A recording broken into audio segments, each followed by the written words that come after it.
Hello dear students, BSc Part 3 Complex Analysis.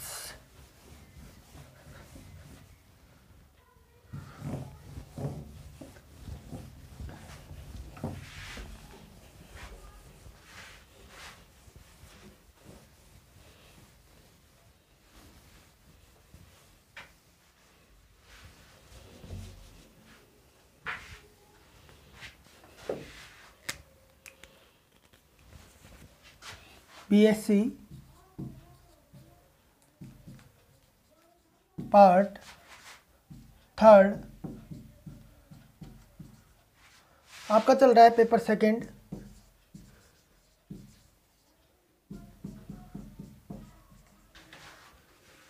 Complex analysis.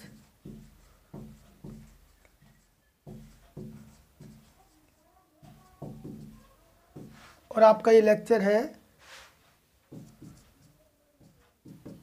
7। इसके अंदर अपनी चल रही है यूनिट सेकंड, नहीं फर्स्ट। यूनिट फर्स्ट कौन सी है? Analytic function.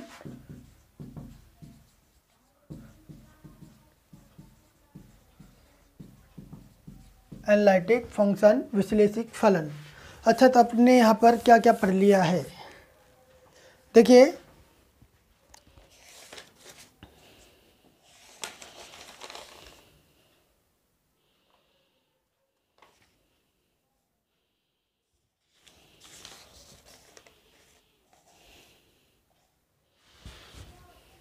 अपन ने एक थ्योरम की थी कि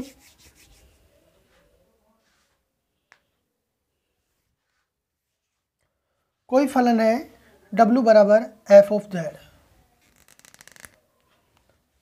W बराबर एफ ऑफ जेड कोई एक फलन है जो परिभाषित है प्रांत डी में।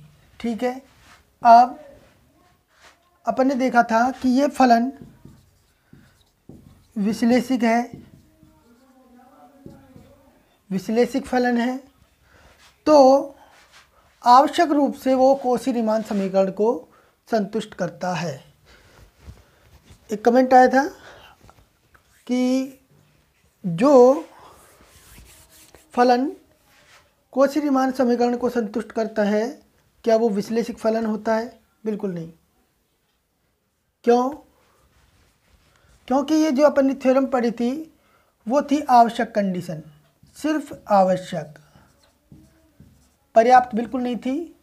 आवश्यक और पर्याप्त के अंदर थ्योरम का दोनों पार्ट ट्रू होते हैं, लेकिन जो आवश्यक कंडीशन है वो क्या कहती है कि फलन W बराबर एफ ऑफ जेड यदि एनालिटिक है, विश्लेषिक है, तो वो आवश्यक रूप से CR इक्वेशन, कॉची-रीमान इक्वेशन को सेटिस्फाई करता है। क्लियर है? यदि कोई फलन कॉची-रीमान इक्वेशन को सेटिस्फाई करता है तो ये कोई ज़रूरी नहीं है कि वो फलन विश्लेषिक फलन होगा। उसके लिए हम आगे कंडीशंस देखेंगे कि कोई फलन विश्लेषिक फलन कब होता है। सिर्फ ये तो अभी आवश्यक कंडीशन है कि विश्लेषिक है तो कंपलसरी है CR इक्वेशन को सेटिस्फाई होना। क्लियर है ना? अच्छा, CR इक्वेशन आपको सबको बिल्कुल क्लियर होनी चाहिए, क्योंकि हम प्रत्येक क्वेश्चन में नहीं तो मैक्सिमम क्वेश्चंस के अंदर CR इक्वेशन को यूज करेंगे। CR इक्वेशन क्या है? यदि U तथा V W बराबर एफ ऑफ जेड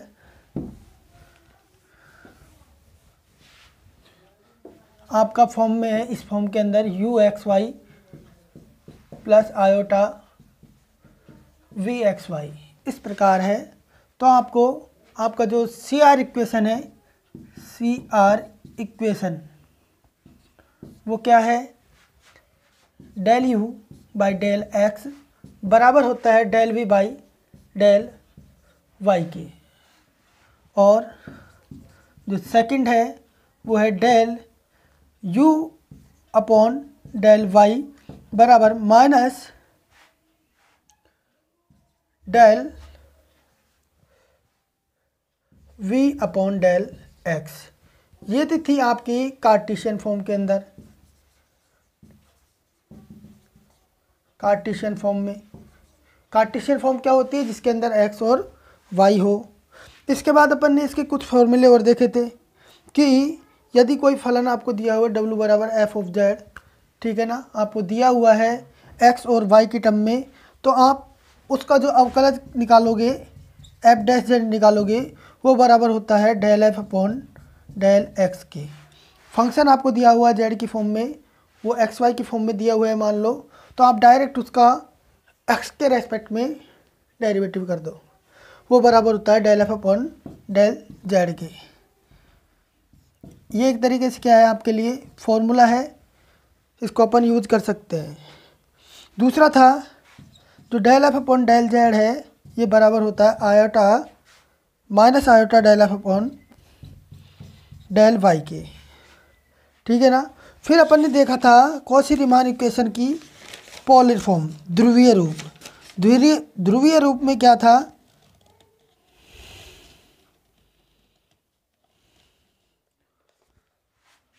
हाँ जी, ये तो थी अपनी polar form.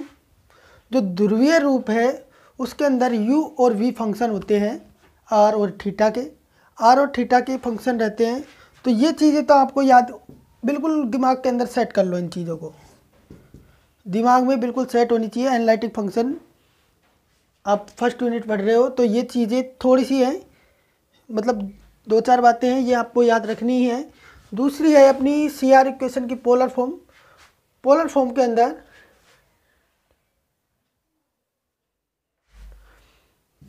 Del you by del r बराबर 1 upon r del v upon del theta, एक दूसरी है इसकी तथा लगा करके del you upon del theta minus का r del v upon del r, एक ये हो गई। अच्छा, पोलर फॉर्म के अंदर आपको ऐसा ही फॉर्मूला निकाल सकते हो, निकाल के भी बताया था शायद लास्ट क्लास के अंदर, वो था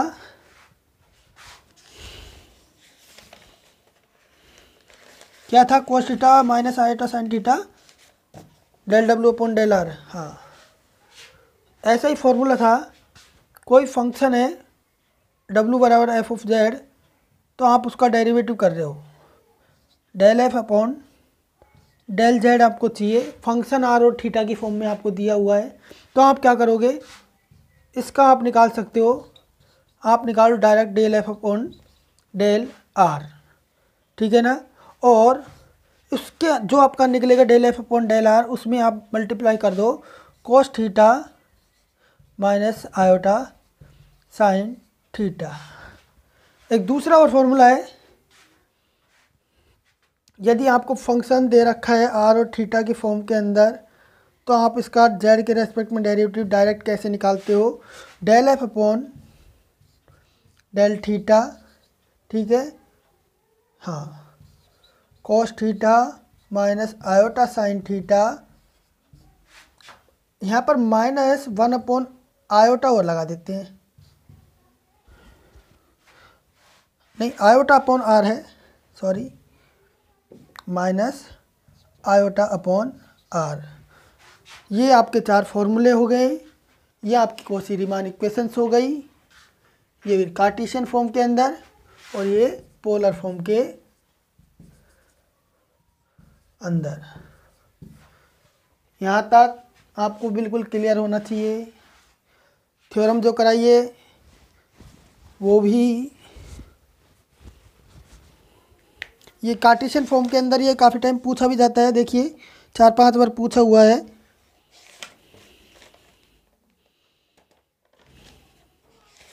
आज अपन पढ़ेंगे हार्मोनिक फंक्शन, उससे पहले एक एग्जांपल करते हैं। ये बात बिल्कुल क्लियर है, कोई दिक्कत,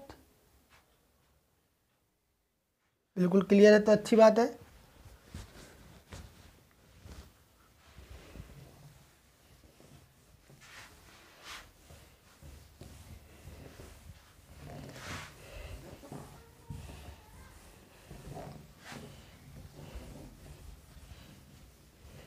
एक एग्जांपल है,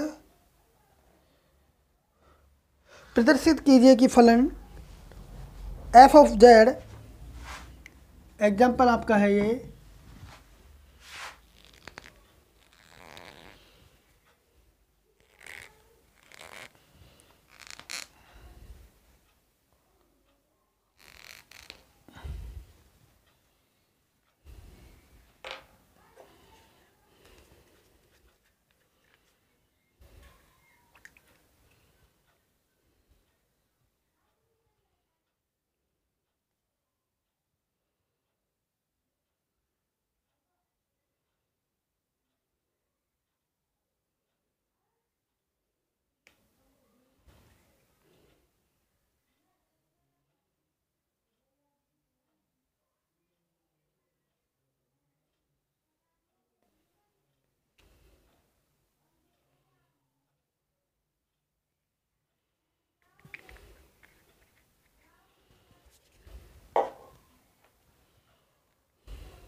प्रदर्शित कीजिए। एग्जाम्पल है आपका 3.7.5 3.7.5 फटाफट कर लीजिए। प्रदर्शित कीजिए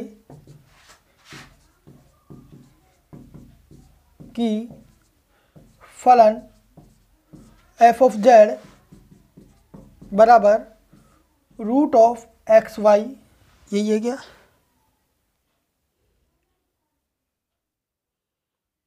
root of mod X Y, root of mod X Y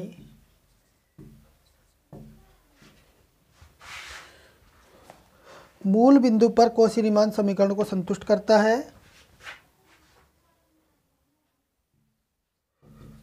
मूल बिंदु पर CR इक्वेशन को संतुष्ट करता है।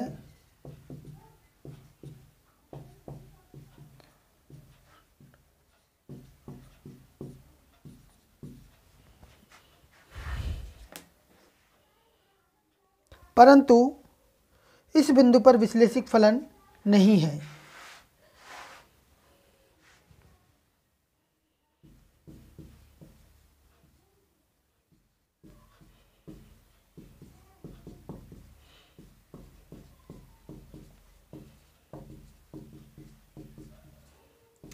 इस बिंदु पर विश्लेषिक फलन नहीं है। आप देखिए, आपको फंक्शन दिया हुआ है f ऑफ z बराबर root of mod X Y. Proof करते हैं इसका। प्रूफ के अंदर एक सेकेंड,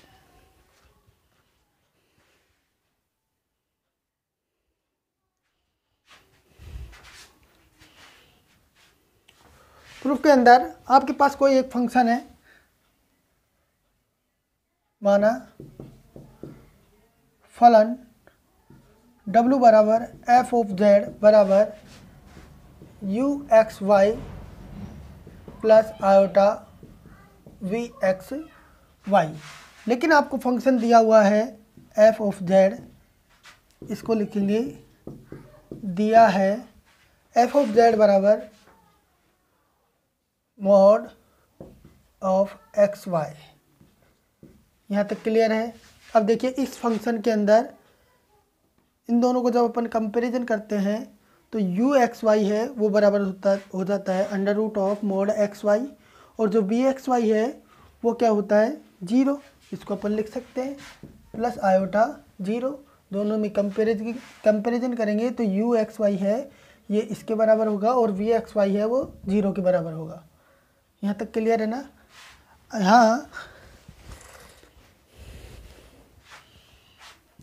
यहाँ u X Y equals to root of mod X Y, root of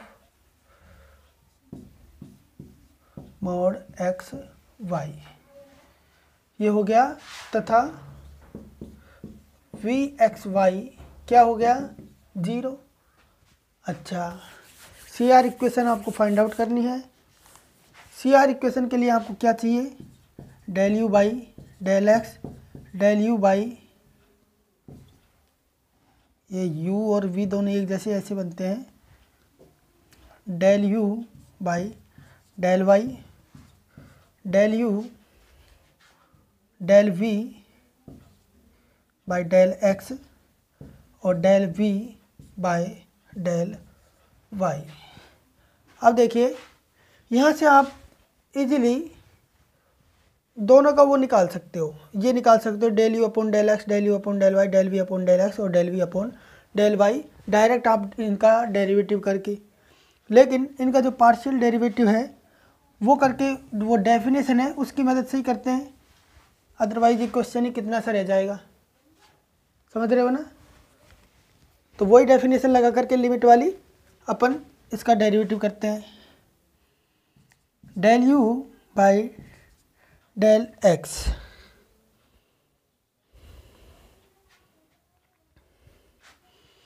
देखिए आपके पास जब कोई फंक्शन था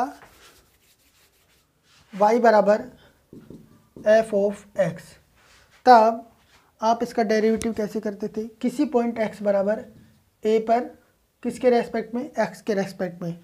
तो आप यहाँ पर करते थे इसका जो डेरिवेटिव है del f upon del x limit x tending to a और f of x minus f of a upon x minus a। लेकिन अपन यहाँ पर चेक करेंगे मूल बिंदु पर। कहाँ करेंगे? मूल बिंदु पर। अब अपन कर रहे हैं मूल बिंदु पर चेक।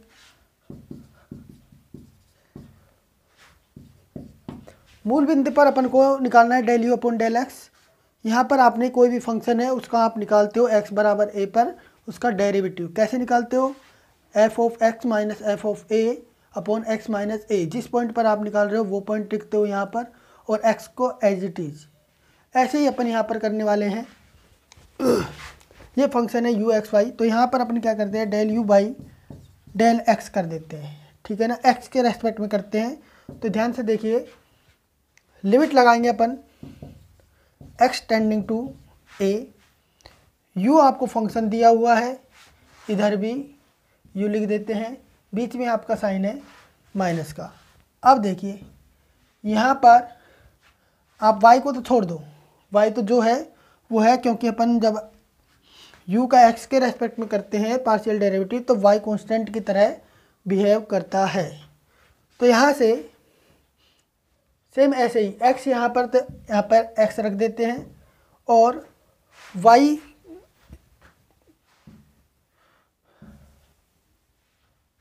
और यहाँ पर क्या आएगा?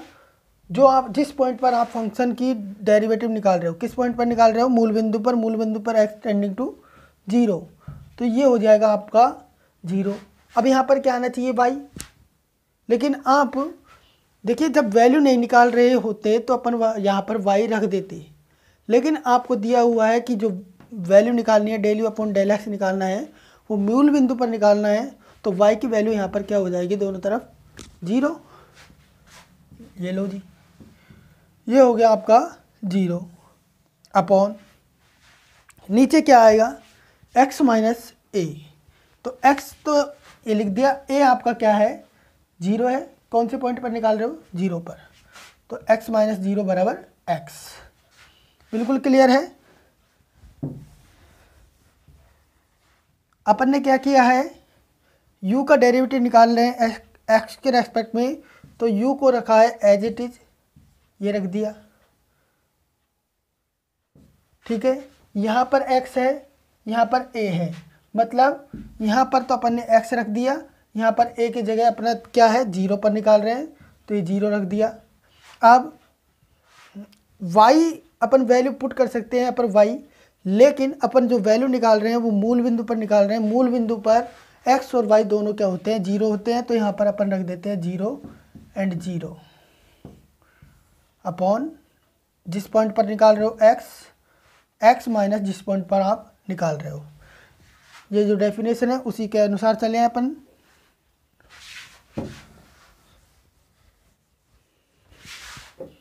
यहाँ तक किसी को कोई दिक्कत मेरे हिसाब से नहीं होनी चाहिए। अब limit x tending to 0 u x 0, इस फंक्शन के अंदर यदि आप u x 0 रखते हो तो क्या आएगा? x y की वैल्यू 0 रखते हो तो 0, तो ये आ गया आपका 0 minus u 0 0 is already 0 upon x। यहाँ पर x है तो 0 में आप x का भाग देते हो तो आपके पास आता है 0। इसी प्रकार आप निकालिए del u upon del y। Del u upon del y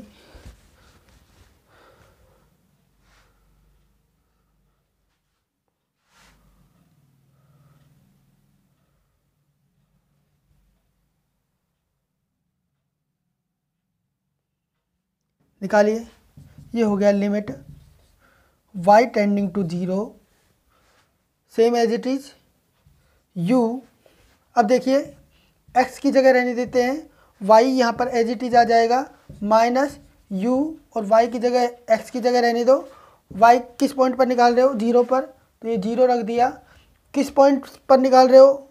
मूल बिंदु पर, तो ये मूल बिंदु पर x 0 होता है, ये 0 कर दिया। अपॉन क्या आ जाएगा? y माइनस ए, y माइनस ए क्या है? 0, तो y आ जाएगा। तो यहाँ से ये हो गया limit y tending to 0 u 0 y, क्या हो जाएगा? 0। इसमें x और y की वैल्यू पुट करो, कोई भी एक 0 आ गया तो वो 0 ही रहेगा, तो ये 0 minus 0 upon y, 0 minus 0 upon y। अब निकालिए, ये हो गया आपका 0, del v upon del x, ये चीज़ें आप निकाल सकते हो। लिमिट x टेंडिंग टू 0, तो यहाँ से v x आ जाएगा, y की जगह 0 मूल बिंदु पर, माइनस v किस पॉइंट पर निकाल रहे हो? 0 पर, और y की जगह 0 अपॉन x। v तो 0 दिया हुआ है, v बराबर 0, v में कुछ भी रखो 0 ही आएगा। तो यहाँ से लिमिट x टेंडिंग टू 0, ये 0 माइनस 0 अपॉन x बराबर 0। और नीचे दिख रहा है क्या? ये उतार लो, एक बार उतारो फटाफट, ऐसे भी एग्जाम में क्वेश्चंस आते हैं।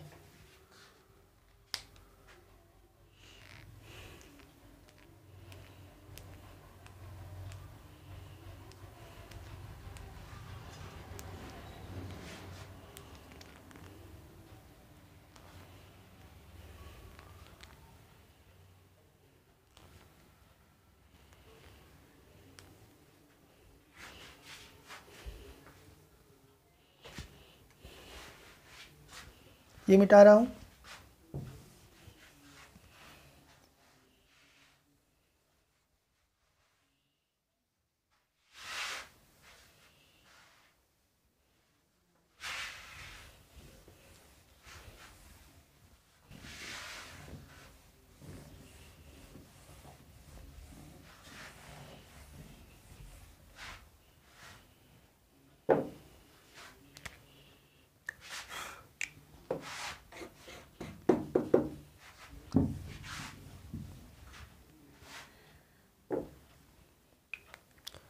अब देखिए आपको निकालना है del v upon del y। यहाँ से सेम एज इट इज़ वो आ जाएगा 0, y tending to 0, v x की जगह 0 और y as it is minus v 0 0। ये चीज़ें आप समझ में आ रही होगी। तो यहाँ से v क्या है अपना? 0, एक्स वाई की वैल्यू कुछ भी पुट करो हमेशा वो 0 ही आएगा, क्योंकि v है वो 0 है। तो ये लिमिट y टेंडिंग टू 0,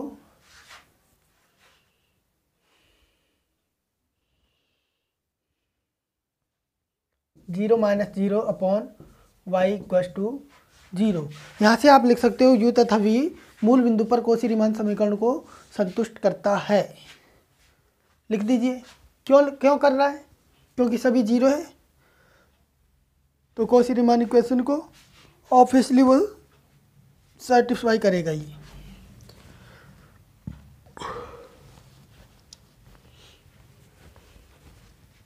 यहाँ से आप लिख सकते हो अतः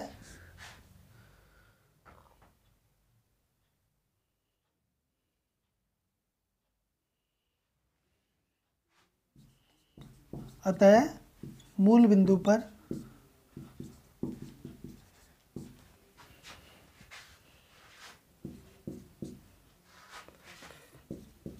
del you upon del x बराबर del v upon del y तथा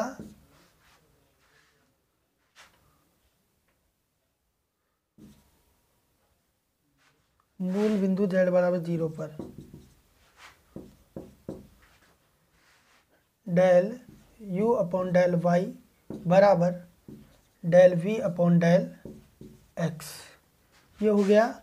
अब लिखिए अतः u तथा v मूल बिंदु पर CR इक्वेशन को संतुष्ट करता है। अब आपको देखना है मूल बिंदु पर फलन की अवकलनीयता या फिर विश्लेषिक फलन है या फिर नहीं है मूल बिंदु पर। ये तो क्या हो गया, मूल बिंदु पर CR इक्वेशन को सेटिस्फाई कर रहा है। अभी ये उसी का एग्जाम्पल है, किसका है कि प्रत्येक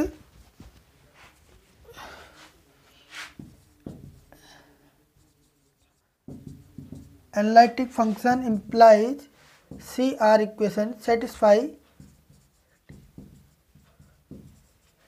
CR इक्वेशन। कोई फंक्शन यदि एनालिटिक है तो वो सेटिस्फाई करेगा CR इक्वेशन को, CR इक्वेशंस को संतुष्ट करेगा।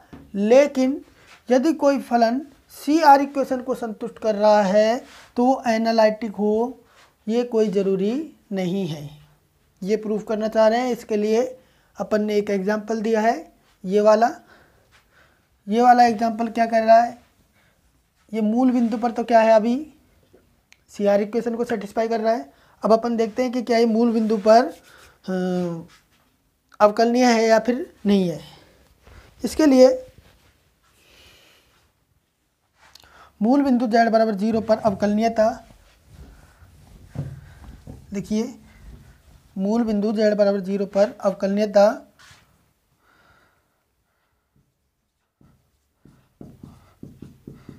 मूल बिंदु z बराबर 0 पर अवकलनीयता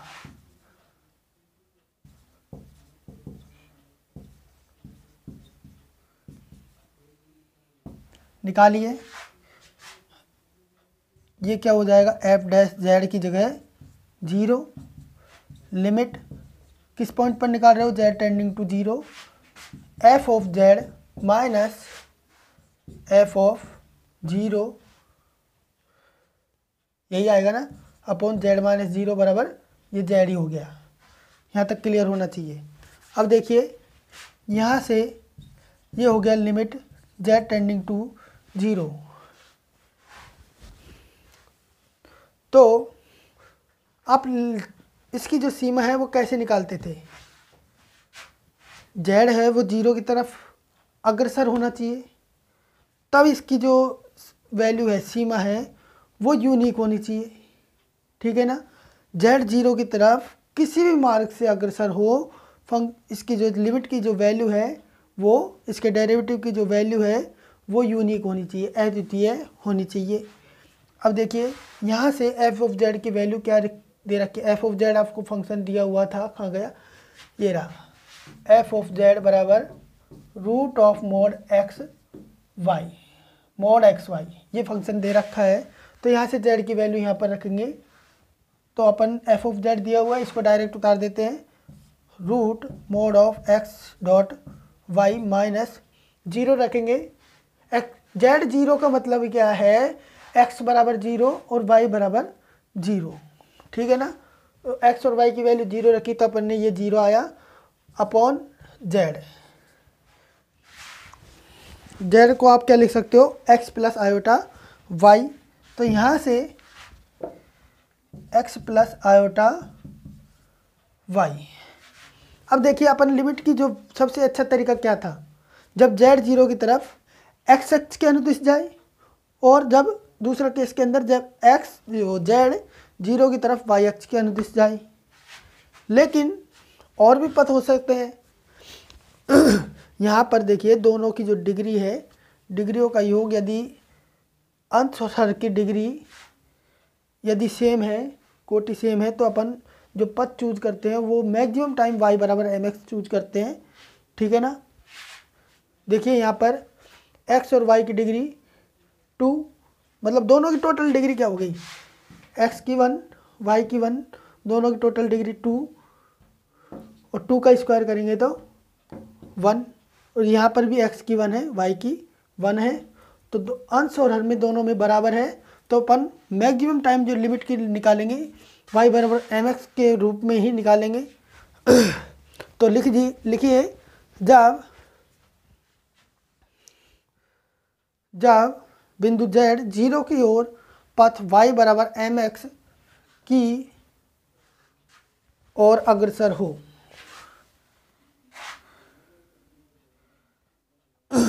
जब बिंदु z बराबर z 0 की ओर पथ y बराबर mx के अनुदिश अग्रसर हो। अच्छा, ग्राफ के अंदर आप कैसे रिप्रेजेंट करते हो पथ को, y बराबर mx को? y बराबर mx पथ को आप रिप्रेजेंट करते हो, ये मान लो आपका ग्राफ है, तो ये जो रेखा होती है ये होती है आपकी y बराबर m एंड x। क्लियर है ना? अब देखिए यहाँ से आप y बराबर mx की वैल्यू यहाँ पर पुट कीजिए, तो ये हो गया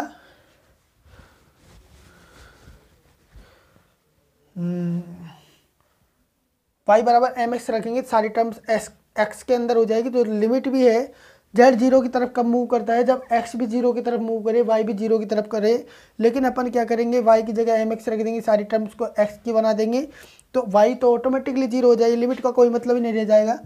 तो ये हो जाएगा limit x tending to 0 root of mod mx² upon, यही होगा ना, x प्लस आयोटा mx। अब देखिए यहाँ से x² को बाहर निकालिए, बाहर निकालेंगे फिर वह स्क्वायर रूट से वापस x हो जाएगा, नीचे से x कॉमन लेंगे, आपके पास बचेगा क्या,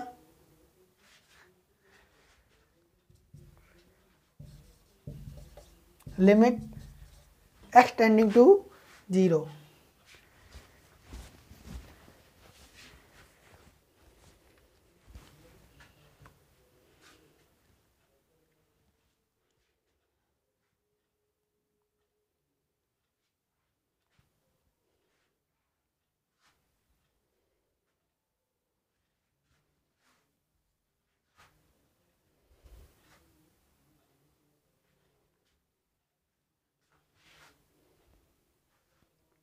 चलो ठीक है,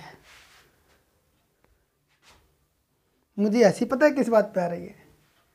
आप कपिल शर्मा का शो देखते हो, तो उसके अंदर जब कपिल शर्मा बोलता है आपके पास बचा क्या बाबा जी का ठुल्लू, तो उस बात पे मुझे हंसी आ रही है।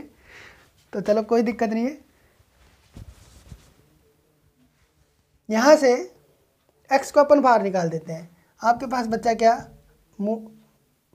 रूट m अपॉन, यहाँ से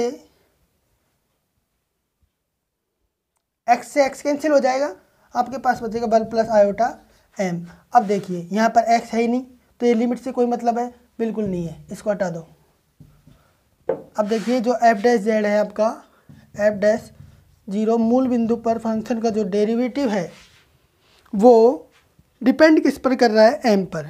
m क्या कहलाती है यहाँ पर, m होता है tan थीटा, m बराबर tan थीटा, जो रिप्रेजेंट करता है रेखा की प्रवणता को। यहाँ पर थीटा को आप जैसे ही चेंज करते हो, मतलब m को चेंज करते हो, m को चेंज करते हो तो इसका जो पथ है वो चेंज हो जाएगा, ठीक है ना। थीटा आपने चेंज किया, जैसे ही इसका पथ चेंज हो गया, फंक्शन की वैल्यू अलग अलग आएगी। तो ये फंक्शन है वो z बराबर 0 पर क्या नहीं है, अवकलनीय नहीं है। अवकलनीय नहीं है तो ये फंक्शन z बराबर 0 पर विश्लेषिक भी नहीं है। तो जो अपने थ्योरम की थी उसका जो प्रूफ है वो आपको मिल गया कि प्रत्येक विश्लेषिक फलन CR इक्वेशन को आवश्यक रूप से सेटिस्फाई करता है, लेकिन जो फलन कॉची रीमान इक्वेशन को सेटिस्फाई करता है ये ज़रूरी नहीं है कि वो विश्लेषिक फलन हो। ये बात क्लियर है। तो यहाँ से आप लिख सकते हो फलन मूल बिंदु पर कॉची रीमान इक्वेशन को, वो मूल बिंदु पर अवकलनीय नहीं है।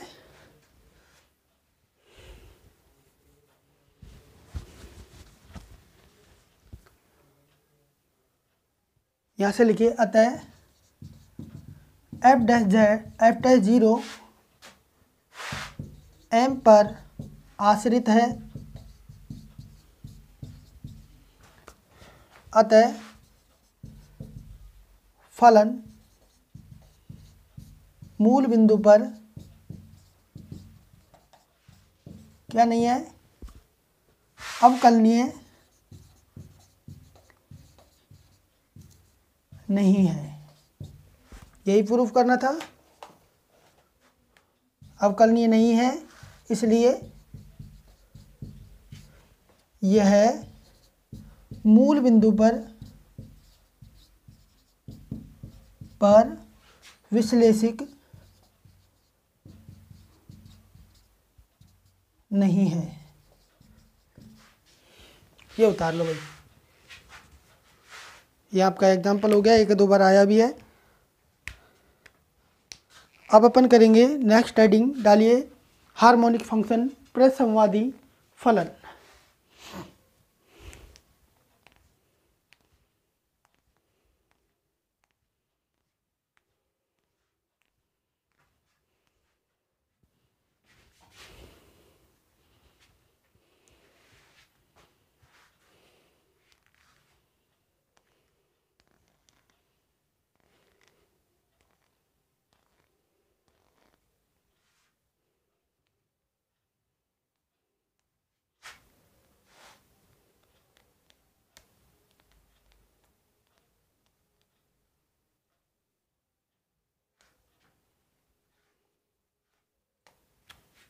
उतार लिया।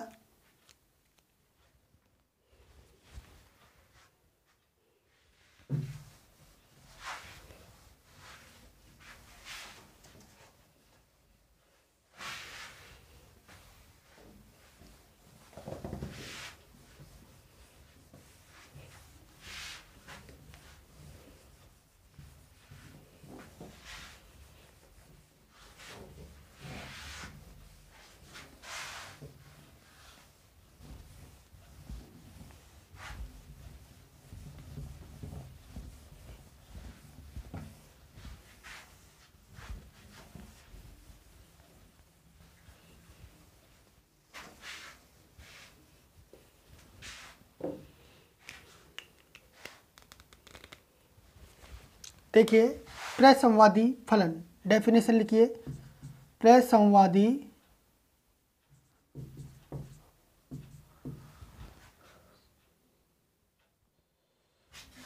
सही लिखा है क्या? प्रसंवादी, बिल्कुल ठीक है। प्रसंवादी फलन हार्मोनिक फंक्शन,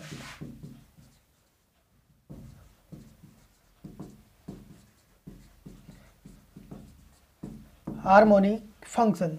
देखिए आपके पास कोई एक फंक्शन दिया हुआ है, w बराबर एफ ऑफ जेड बराबर u x Y plus iota v x y. ठीक है, ये आपको कोई फलन है जो प्रांत डी में परिभाषित है। क्लियर है ना? अब यहाँ पर इसका ये u फलन है, u एक्स वाई है। u किसका फलन है? x और y का। अब ये फलन u प्रसंवादी फलन कहलाता है यदि यह तथा इसके प्रथम दो कोटि के अवकलज। प्रथम दो कोटि के अवकलज कौन कौन से हैं? एक तो ये हो गया del you upon del x, del you upon del you upon del x, del you upon del y, ये तो हो गए प्रथम कोटि के, तथा del two u upon del x square, del two u upon del y square. U तथा इसके प्रथम दो कोटि के अवकलज प्रांत डी के प्रत्येक बिंदु पर संतत हो तथा लाप्लास इक्वेशन को संतुष्ट करे। लाप्लास इक्वेशन क्या है? Del two u upon del x square, del x square plus del two u upon del y square equals to 0। ये कहलाती है लाप्लास इक्वेशन। डेफिनेशन पता चल गई। कोई फंक्शन आपको दिया हुआ है u, यू एक्स वाई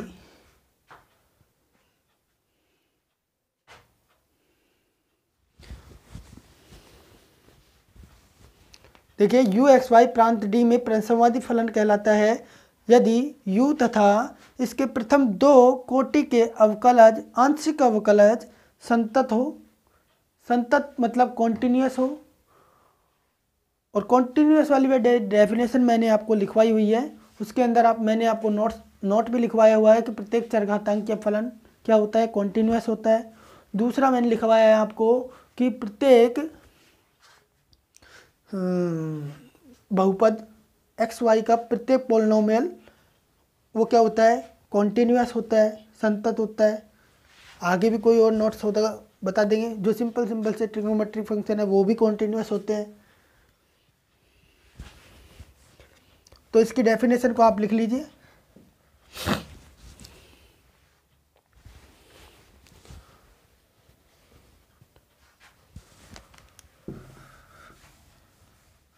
लिखिए प्रांत डी में परिभाषित फलन यू एक्स वाई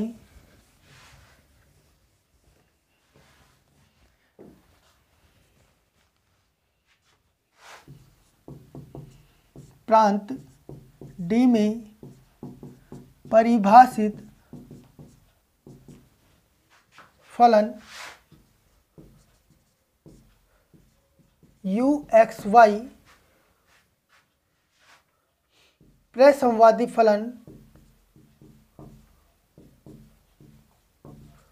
फलन कहलाता है यदि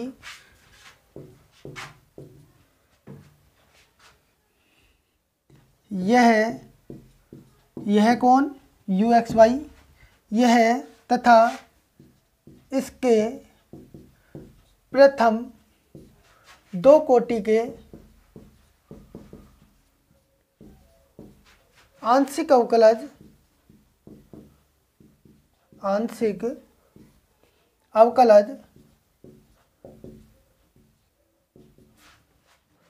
संतत हो।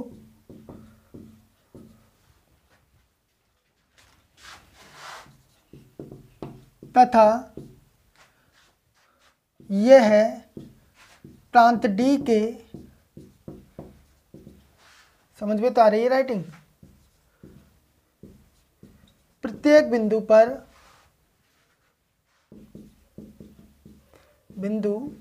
पर लाप्लास समीकरण को संतुष्ट करे।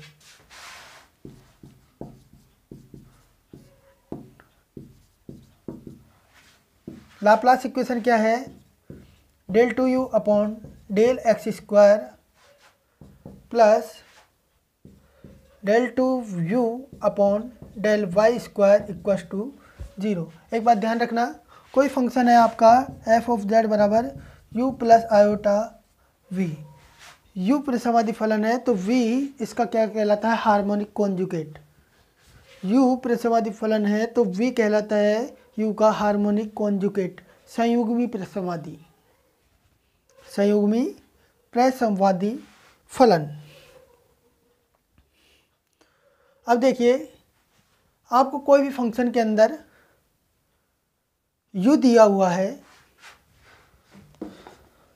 इसकी जो जस्ट नेक्स्ट थ्योरम है वो आप लोग पढ़ लेना, बिल्कुल सिंपल सी है, क्यों टाइम खराब करें। इसकी जो नेक्स्ट थ्योरम है वो मैं करवा रहा हूँ 3.8.3।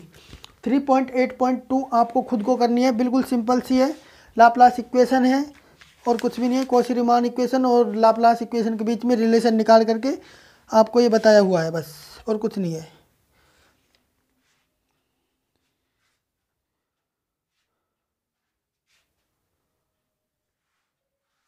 देखिए हेडिंग है यहाँ पर प्रसंवादी संयुग्मी। प्रसंवादी संयुग्मी क्या होता है, हार्मोनिक कॉन्जुगेट। यू प्रसंवादी फलन है, वी इसका क्या है, हार्मोनिक कॉन्जुगेट।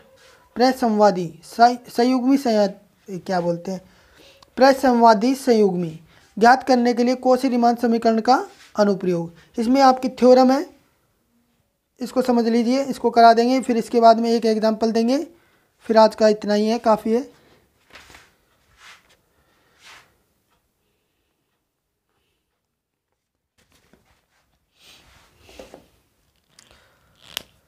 ये उतार लीजिए। u प्रसमवादी फलन है तो v u का हार्मोनिक कॉन्जुगेट कहलाता है। v को बोलते हैं हिंदी में प्रसमवादी संयुग्मी। हिंदी कितनी अटपटी है ना। इंग्लिश देखो, harmonic conjugate, that's it, final. Harmonic function, what is this, प्रसमवादी फलन।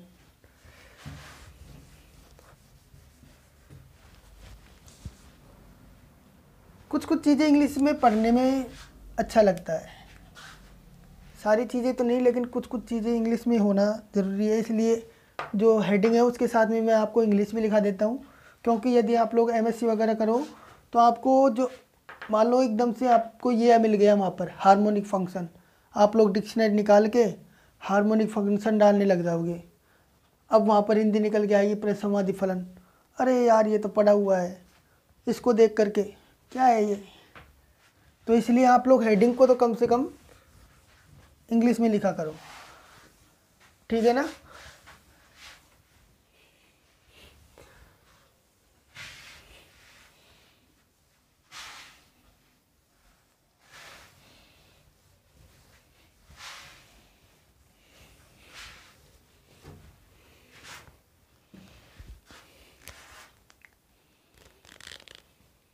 यदि फलन एफ जेड बराबर यू प्लस आयोटा वी, यदि फलन एफ जेड बराबर यू प्लस आयोटा वी विश्लेषिक फलन है, प्रमेय है 3.8.3। ये आपके एग्ज़ाम के अंदर आई हुई भी है, एक बार आई है। ये थ्योरम काम के नहीं है, लेकिन इसका जो स्टेटमेंट है, प्रूफ है, वो बड़ा काम का है। उससे रिलेटेड क्वेश्चन आते रहते हैं। तो ये थ्योरम इतनी काम की नहीं है, 20 साल में एक बार ही आई है।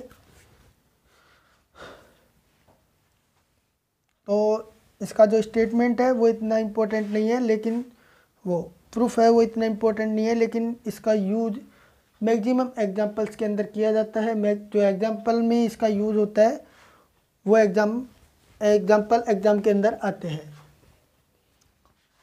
तो इसको फटाफट कर लीजिए, फिर अपन इससे रिलेटेड एक क्वेश्चन करेंगे। यदि फलन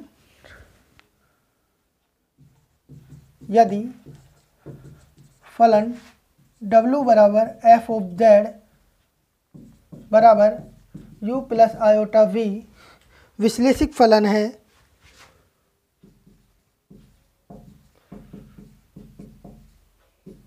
विश्लेषिक फलन है जहाँ UXY तथा VXY जहाँ UXY तथा VXY संयुग्मी प्रसमवादी फलन है, संयुग्मी प्रसमवादी फलन है। चलो ठीक है। माना इसमें एक UXY दिया हुआ है तथा दूसरे VXY को ज्ञात करना। माना इसमें एक UXY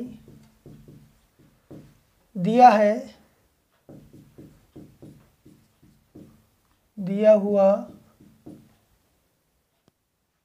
है, तब VXY ज्ञात करना।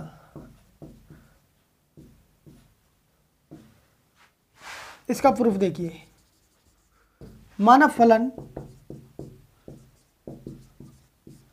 एफ ऑफ जेड बराबर U प्लस आयोटा V विश्लेषिक फलन है, जो आपको दिया हुआ है, विश्लेषिक फलन है। यहाँ तक तो बिल्कुल क्लियर है।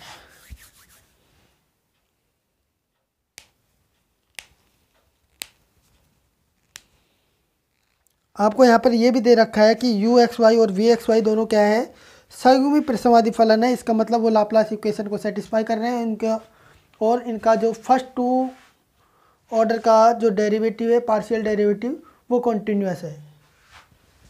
ये आपको दे रखा है। इसका मतलब क्या है सहयोगी परिसंवादी फलन का, कि ये दोनों क्या कर रहे हैं, लाप्लास इक्वेशन को सेटिस्फाई कर रहे हैं, और ये दोनों तथा इनके दो ऑर्डर के जो पार्शियल डेरिवेटिव है वो कॉन्टिन्यूस है।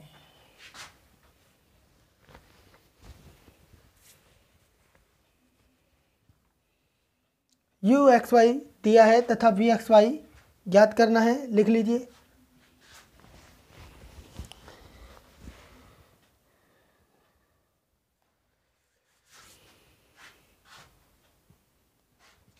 माना यू एक्स वाई दिया है, वी एक्स वाई ज्ञात करना है, ये लिख लीजिए। माना यू एक्स वाई दिया है तथा वी एक्स वाई ज्ञात करना है। चूंकि आपको ज्ञात करना है क्या, वी एक्स वाई, और वी एक्स वाई किसका फंक्शन दिया हुआ है, एक्स और वाई का। चूंकि लिख दीजिए वी एक्स वाई चरों एक्स तथा वाई का फलन है, एक्स तथा वाई का फलन है। तो यहाँ से आपको v निकालना है। ये विश्लेषिक फलन है। विश्लेषिक फलन तो सी आर इक्वेशन को सेटिस्फाई करता है। इसका मतलब अपन इसके अंदर सी आर इक्वेशंस का यूज कर सकते हैं। कहाँ पर यूज करेंगे, जब आपको del you upon del x मिले, या फिर del v upon del x मिले, del v upon del y मिले। तो यहाँ से देखिए, अब v है वो x और y का फंक्शन है। अब यहाँ पर इम्पोर्टेंट है, समझने की बात है। यहाँ तक तो जो अपना थ्योरम के अंदर दिया हुआ है वो ही लिखा हुआ है, ज़्यादा इम्पोर्टेंट भी नहीं है ये थ्योरम। 20 साल में एक बार आइए बस, फिर भी आप कर लेना, क्योंकि ये एग्जाम्पल्स के अंदर काम में आने वाली है। आपको एग्जाम्पल्स में यू एक्स वाई दिया होगा और आपको वी एक्स वाई ज्ञात करना होगा। कैसे निकालोगे। अब जो डी वी है, v है वो x और y का फंक्शन है। तो अपन इसका जब अपन पार्शियल डेरिवेटिव करते हैं तो इसका क्या करते हैं, पहले x के रेस्पेक्ट में फिर y के रेस्पेक्ट में। आपने पढ़ा हुआ है del you upon del x plus v है ना, ये del v upon del x, del v upon del y. तो यहाँ पर आप लिख सकते हो डेल एक्स और यहाँ पर डेल वाई। यहाँ तक कोई दिक्कत है, मेरे हिसाब से नहीं होनी चाहिए। आप लोग फाइनल के अंदर हो। अब देखिए यहाँ से आपको दिया क्या हुआ है, क्या गिवन है आपके पास, u। तो u को यहाँ पर अप्लाई करो। कैसे अप्लाई कर सकते हो, सी आर इक्वेशन यूज़ करो। यहाँ पर del you upon del x होता है, तो यहाँ पर ये क्या हो जाएगा, minus del you upon del y. ये हो जाएगा minus del you upon del y, u की फॉर्म में आ गया। ये हो गया मल्टीप्लिकेशन के अंदर del x plus del v upon del y. ये किसके बराबर होता है, सी आर इक्वेशन आपने पढ़ी है, del you upon del x बराबर del v upon del y, और दूसरी है del you upon del y बराबर minus del v upon del x. इसको तो यूज़ कर दिया अपन ने यहाँ पर, del v upon del x minus इधर आ गया। Del v upon del y है, del v upon del y यहाँ पर ये इसकी जगह लग सकते हैं अपन del you upon del x, del you upon del x. ये हो गया डेल वाई। अब यहाँ पर इस इक्वेशन को देखिए, आपने सेकेंड ईयर के अंदर काफ़ी इक्वेशन के डिफ्रेंशिएशन किए हैं, इंटीग्रेशन किए हैं, सब कुछ किया है। आपने पढ़ी हुई है डिफरेंशियल इक्वेशन। उसके अंदर आपने पढ़ा होगा exact differential equation. Exact differential equation Hindi में क्या बोलते हैं इसको, यथातथ अवकलन समीकरण या फिर यथातथ काफ़ी है। एग्जैक्ट डिफरेंशियल इक्वेशन वो ऐसी होती है m d x plus n d y की फॉर्म में यदि कोई इक्वेशन है आपके पास तो उसको एग्जैक्ट डिफरेंशियल इक्वेशन बोलेंगे यदि del m upon del y बराबर हो del n upon del x के। Del m upon del y बराबर हो del n upon del x के। यहाँ पर आप देखते हो एम क्या है del you upon del y minus del you upon del y और एन क्या है del you upon del x. तो लिखिए इसको समीकरण डाल दीजिए। समीकरण 1 का RHS भाग m d x plus n d y के फॉर्म में है, रूप में है।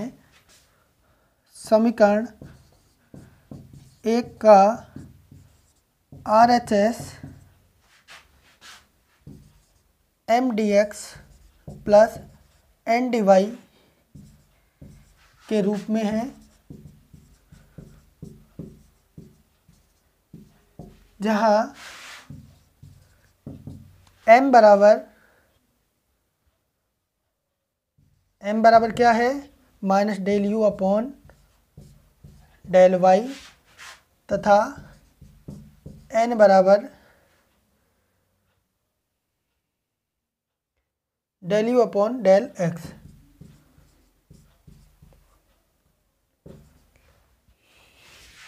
ये तो सिर्फ आपको उतारना है। जो तरीका है वो मैं अलग ही बताऊंगा, एग्जाम्पल के अंदर बताएंगे अपन जो तरीका है इसका निकालने का।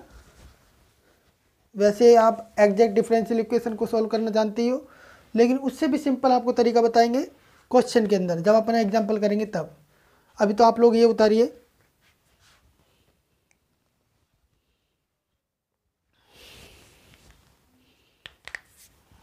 आपको क्या बताना है, इसको एग्जैक्ट बताना है। एग्जैक्ट कैसे बताओगे इसको, यदि अभी मैंने बताया था क्या बताया, del m upon del y, del m upon del y बराबर हो del n upon del x के। अब आप यहाँ से निकाल सकते हो, ये है del m upon del y क्या हो जाएगा, हाँ ये रहा, ये डायरेक्ट हो जाए del two u upon del y square plus नहीं तथा del n upon del x बराबर del two u upon del x square. अब देखिए भाई क्या ये दोनों बराबर हैं, अभी तक तो नहीं दिख रहे, लेकिन आपको क्वेश्चन के अंदर दिया हुआ है चूंकि यू एक्स वाई तथा वी एक्स वाई प्रसमवादी फलन है, इसलिए ये लाप्लास इक्वेशन को सेटिस्फाई करते हैं। लाप्लास इक्वेशन को सेटिस्फाई करेंगे तो वहाँ से आप लोग देखिए ये दोनों बराबर आ जाएंगे।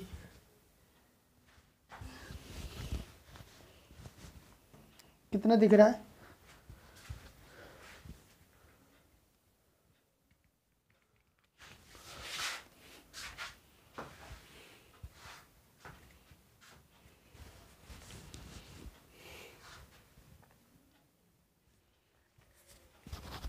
चूंकि लिखिए चूंकि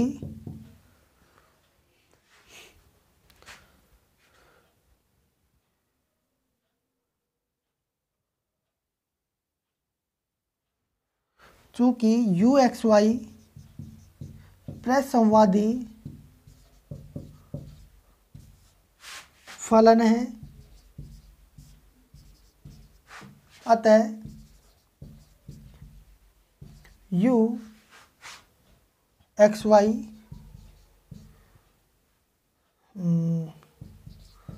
लाप्लास समीकरण को संतुष्ट करता है।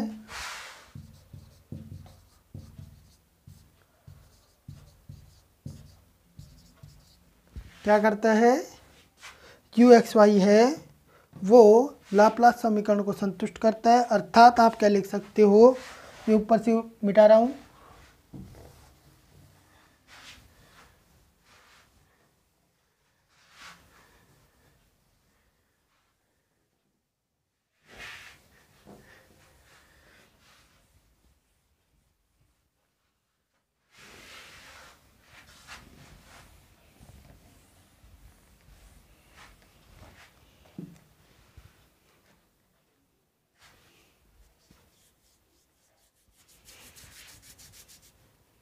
हाँ जी, लाप्लास समीकरण है को संतुष्ट करता है, अर्थात आप क्या लिख सकते हो, लाप्लास समीकरण लिख दो, del two u upon del x square बराबर plus del two u upon del y square equals to 0।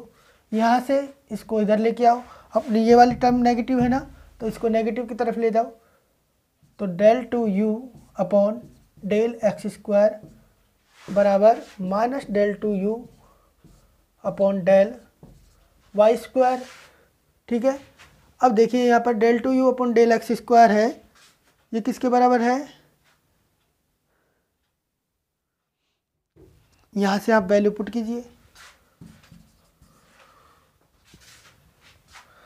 Value put करने पर बाय इक्वेशन सेकंड ये हो गया आपका del n upon del x, यही है ना, हाँ, बराबर है, ये किसके बराबर है, del m upon del Y के।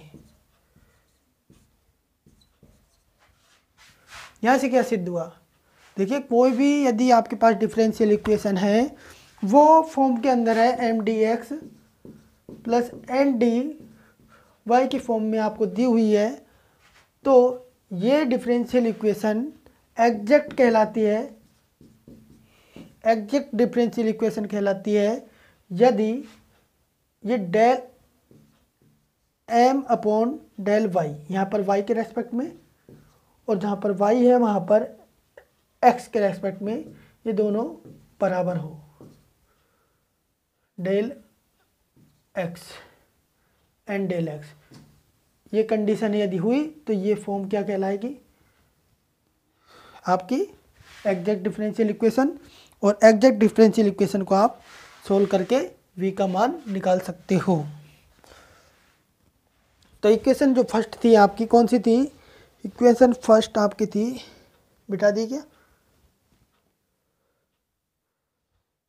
वापस लिख देता हूँ यहाँ पर, dv की फॉर्म में थी minus del you upon del x था तो यहाँ पर वाई प्लस, हाँ, del x plus del you upon del x del x d x लिख सकते हो आप, ये लो डी एक्स हो गया। ये इक्वेशन फर्स्ट थी आपकी, तो यहाँ से आप लिख सकते हो, अतः समीकरण एक क्या है, यथातथ अवकल समीकरण है जिसे हल कर हम v का मान ज्ञात कर सकते हैं, लिख लीजिए।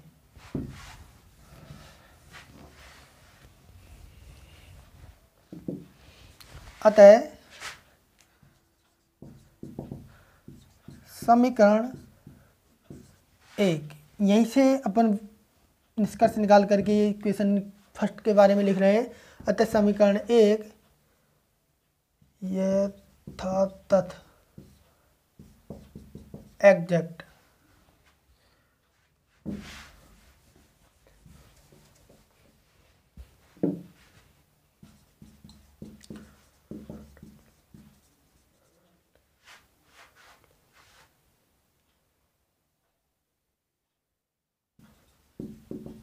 डिफरेंशियल इक्वेशन यथातथ अवकल समीकरण है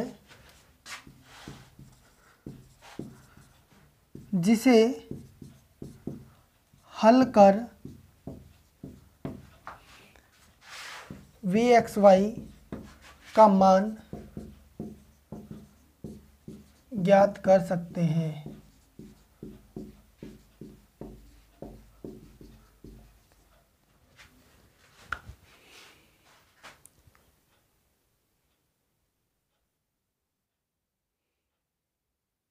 ये उतार लो। इसके बाद एक एग्जांपल और करते हैं, आज के लिए तो इतना ही काफ़ी है फिर।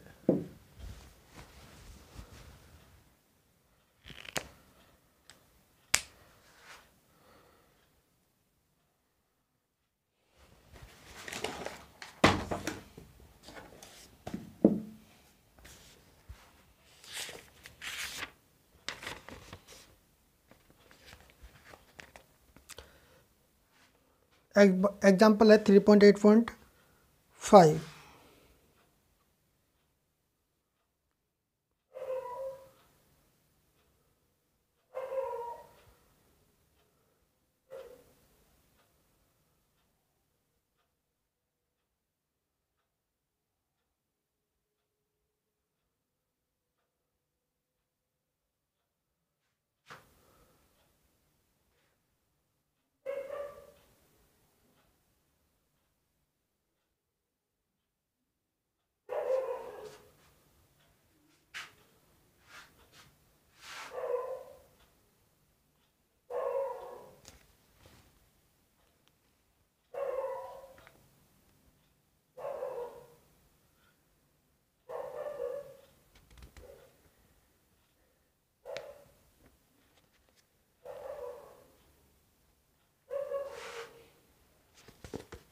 हाँ जी, एग्जाम्पल कराएं या फिर क्वेश्चन कराएं, एक जैसे हैं दोनों के दोनों, बताइए।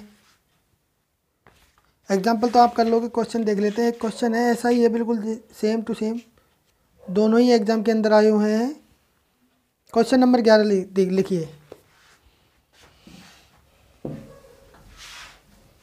एग्जाम्पल भी ऐसा ही है, एग्जाम्पल नंबर है 3.8.5। इसको आप एग्जाम्पल समझ लो या फिर क्वेश्चन समझ लो, दोनों ही एक ही है। एग्जाम्पल है 3.8.5 और क्वेश्चन है आपका 11 है शायद। एक 5 में आया है और एक 2009 में आया हुआ है। सिद्ध कीजिए कि u, दोनों एक जैसे हैं, लिख लीजिए। क्वेश्चन को देख लेते हैं, अदरवाइज आप क्वेश्चन तो करोगे नहीं। सिद्ध कीजिए कि u बराबर y³ माइनस 3x² y,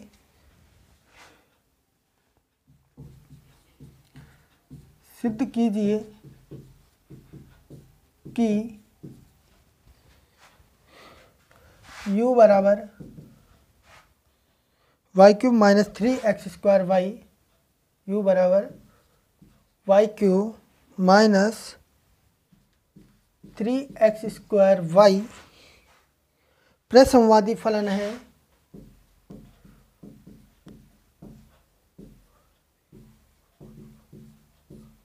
है तथा इसका प्रसंवादी संयुग्मी ज्ञात कीजिए। इसका प्रसंवादी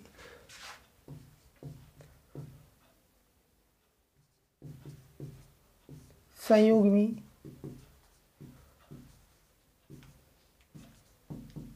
ज्ञात कीजिए। आगे भी है क्या कुछ? इसके संगत विश्लेषित फलन f(z) z के पदों में ज्ञात कीजिए। इसके संगत विश्लेषिक फलन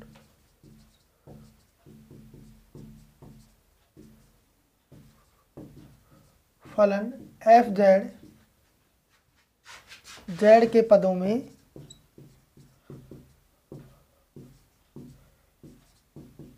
ज्ञात कीजिए।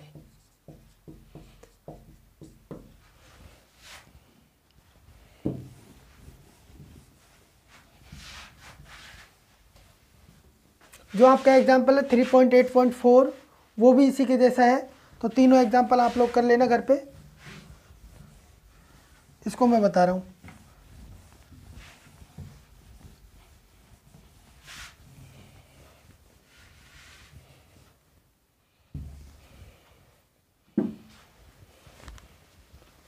प्रूफ के अंदर देखिए,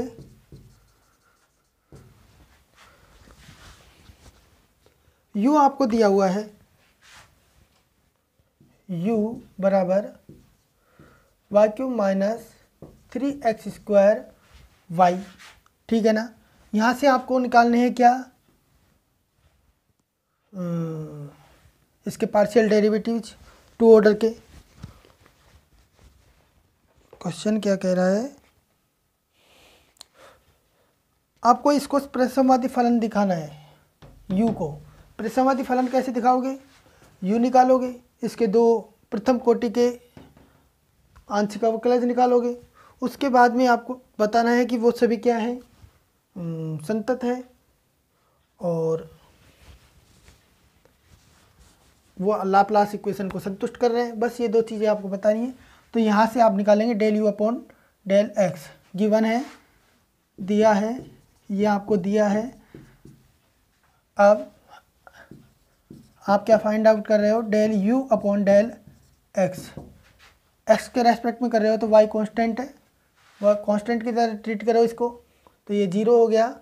इधर से एक्स के रेस्पेक्ट में 3 6 माइनस 6 हो गया एक्स, तथा del you upon del y, ये क्या हो जाएगा, वाई के रेस्पेक्ट में 3y² और इधर से माइनस 3x²। ठीक है ना।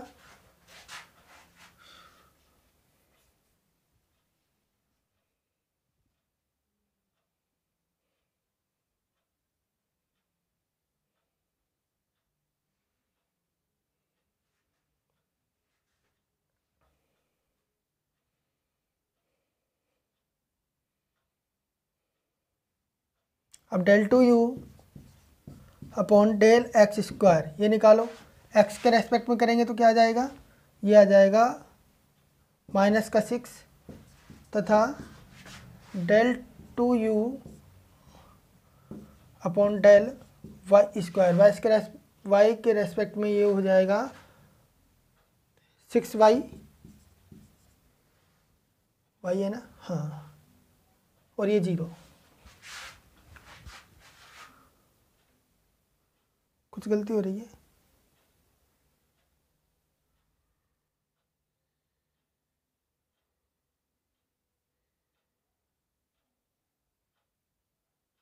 गलती हो रही है कुछ, दोनों बराबर आनी चाहिए थे ना।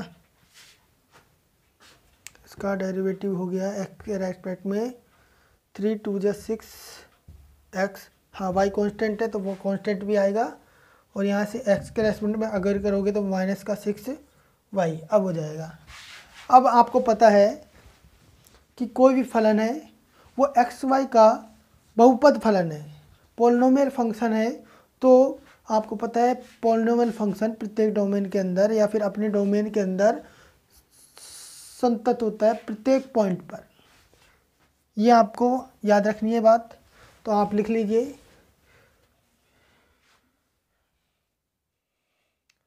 यू एक्स वाई तथा इसके प्रथम यू एक्स वाई तथा इसके प्रथम दो कोटि के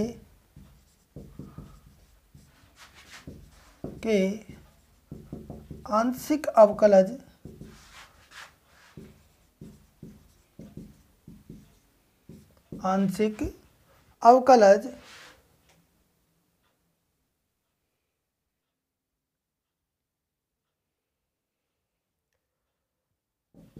चरों x तथा y के बहुपद फलन है, के बहुपद फलन है जो कि सर्वत्र संतत है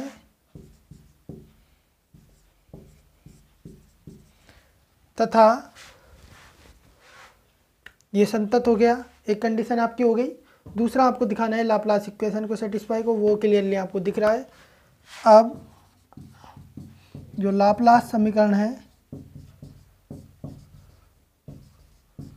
क्या है, del two u upon del x² plus del two u upon del y square equal to 0। तो यहाँ से आप ये दोनों वैल्यूज पुट कीजिए, माइनस का 6y plus 6y equal to 0। अतः u लाप्लास समीकरण को इस पर संतुष्ट करता है, अतः u समवादी फलन है। आप लिख सकते हो अतः u एक्स वाई प्रसमवादी फलन है। ये उतार लो फटाफट। इसके बाद अपन देखेंगे क्या, v को निकालेंगे। जो अपन ने अभी फॉर्मूला बताया उसकी मदद से बिल्कुल आसान भाषा में, आपको कुछ नहीं करना, बिल्कुल सिंपल लैंग्वेज के अंदर आप फटाफट निकाल पाओगे उन चीज़ों को।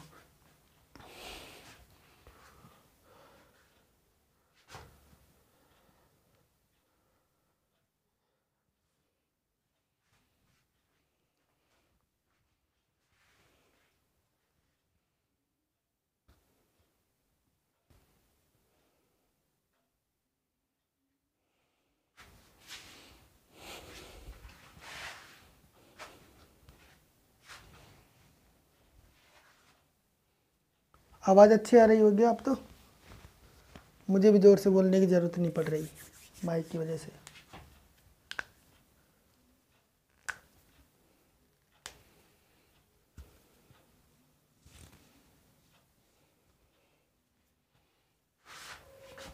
यहाँ तक क्लियर है। यू एक्स वाई को अपन ने बता दिया प्रसमवादी फलन है। अब अपन दो चीज़ें निकालेंगे इसका प्रसमवादी। कौन सा प्रसमवादी? संयुग्मी। मैंने क्या बताया था कि कोई फंक्शन एफ ऑफ जेड बराबर यू प्लस आयोटा वी है, यू इसका हार्मोनिक है, हार्मोनिक फंक्शन है, तो वी इसका कहलाता है harmonic conjugate, JUGAT, harmonic conjugate. ठीक है ना? चलो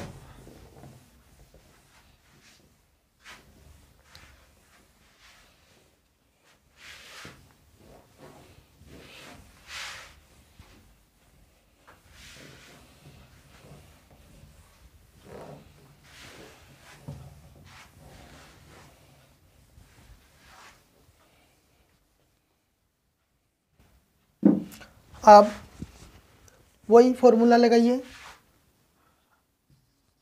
अब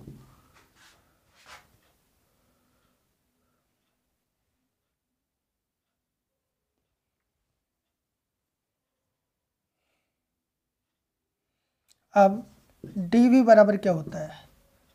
डेल dv v निकालना है ना आपको, तो d del v upon del x, ये डी एक्स हो गया, plus del v upon del y d y. तो यहाँ से सी आर इक्वेशन से minus del you upon del y d x plus del you upon del x d y. यहाँ पर भैया पुट कीजिए जो वैल्यूज़ हैं अपनी।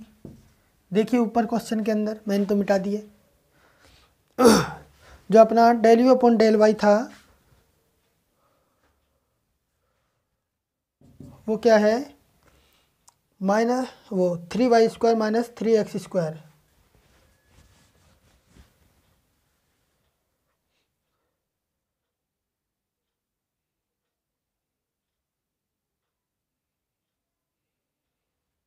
Minus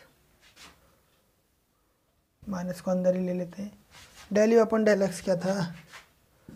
del you upon del x बराबर एक्स के रेस्पेक्ट में वाई चाहिए, 3y square minus 3x square. तो यहाँ से ये हो जाएगा 3x square minus 3y square dx plus और ये हो जाएगा del you upon del x, x के रेस्पेक्ट में करोगे तो 6xy माइनस 6xy, तो ये आगे ही लगा देते हैं माइनस को, 6xy dy।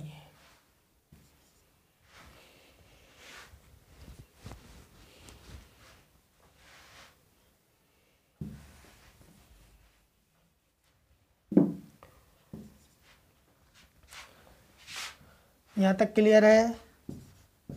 अब देखिए, अब ये इसकी एग्जैक्ट फॉर्म है, एग्जैक्ट फॉर्म है ना, एग्जैक्ट डिफरेंशियल इक्वेशन है। तो अब इसका दोनों तरफ अपन कर देते हैं डिफरेंस इंटीग्रेशन।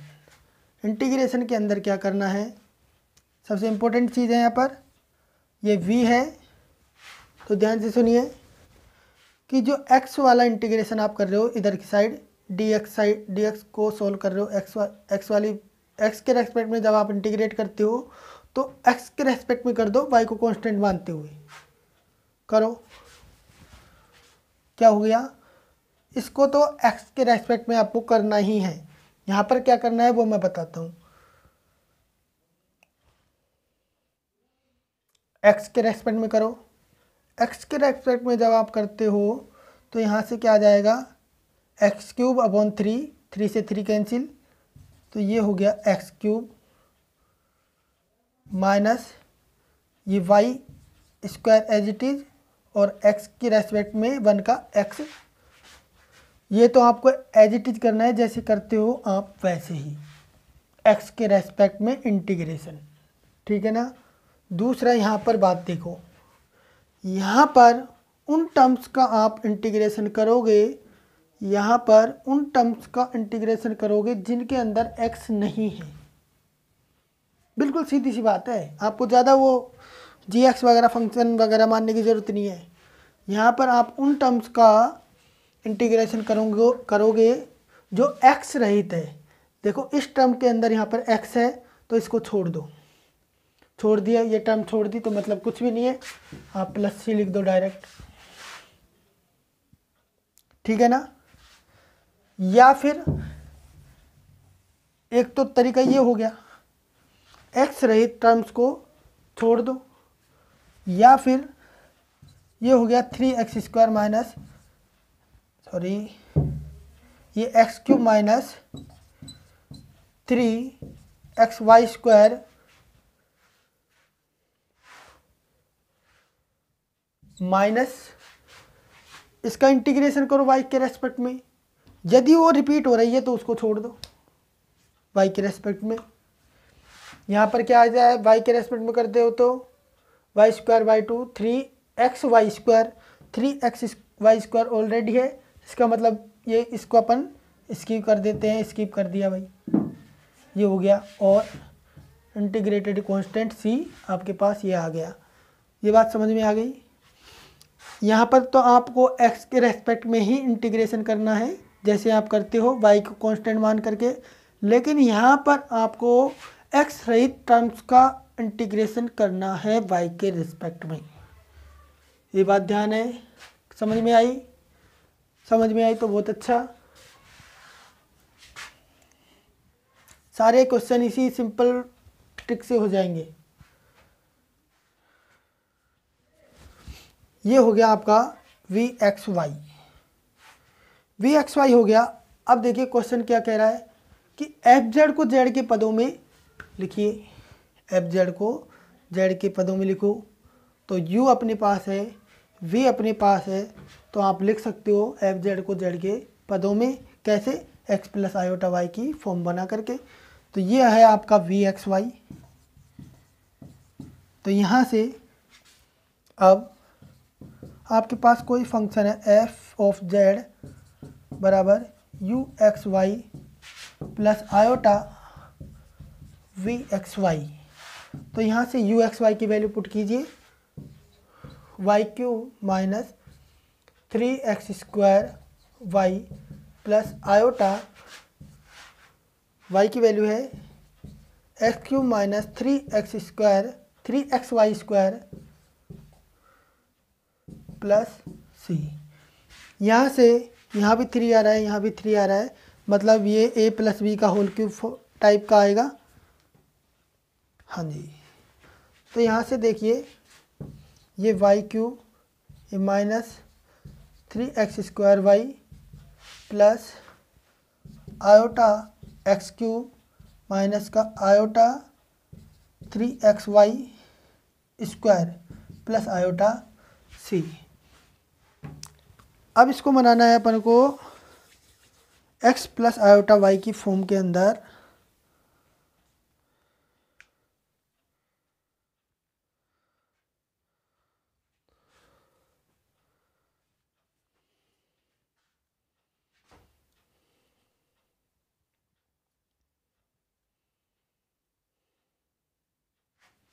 इधर आयोटा कॉमन है,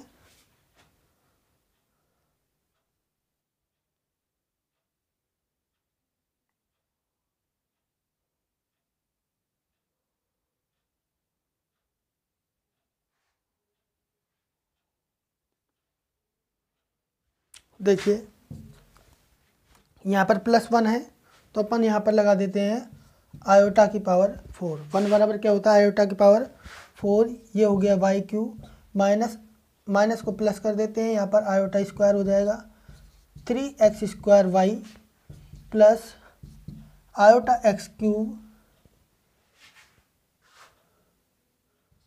माइनस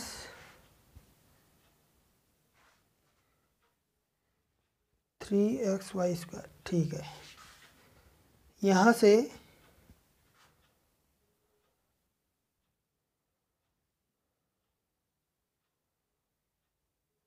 अच्छा माइनस को प्लस कर देते हैं, आयोटा क्यूब हो जाएगा, आयोटा स्क्वायर और iota cube 3xy² plus iota c. यहाँ से देखो आयोटा का सब में से कॉमन लो, यहाँ पर आयोटा वाई क्यूब बन जाएगा, आयोटा यहाँ से ले लेंगे तो एक्स क्यूब बन जाएगा। तो एक्स और आयोटा वाई का होल क्यूब की फॉर्म में ये बन जाएगा। कैसे बनेगा आप सोल्व करके देख लेना। आयोटा क्यूब वाई क्यूब या फिर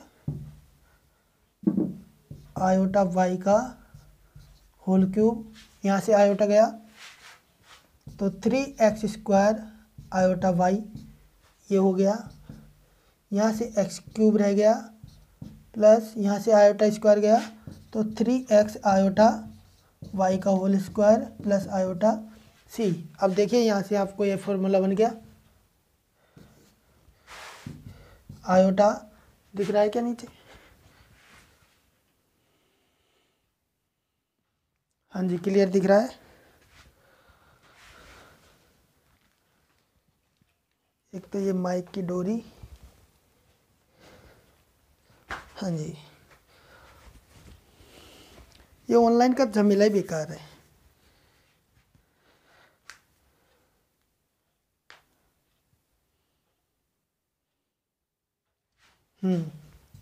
ये हो गया आयोटा वाई, एक्स से स्टार्ट करो, एक्स प्लस आयोटा वाई का होल क्यूब की फॉर्म में है ये यहाँ तक, प्लस सी है। इसको आप क्या लिख सकते हो, आयोटा जेड का, ये जेड हो गया ना, z cube plus iota c, iota z cube, iota z cube plus c, iota c या फिर कैपिटल सी कुछ भी लिख दो, कोई फर्क नहीं पड़ रहा। ये हो गया फलन के जेड के रूप में ये फलन हो गया, ये उतार लो।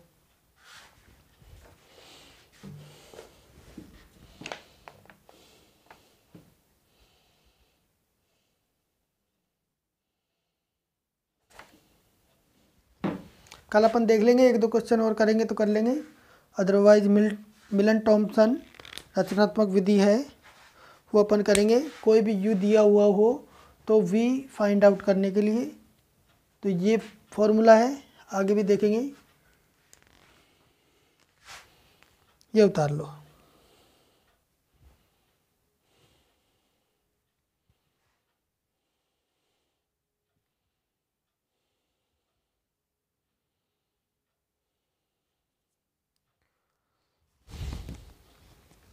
ठीक है, कल मिलते हैं।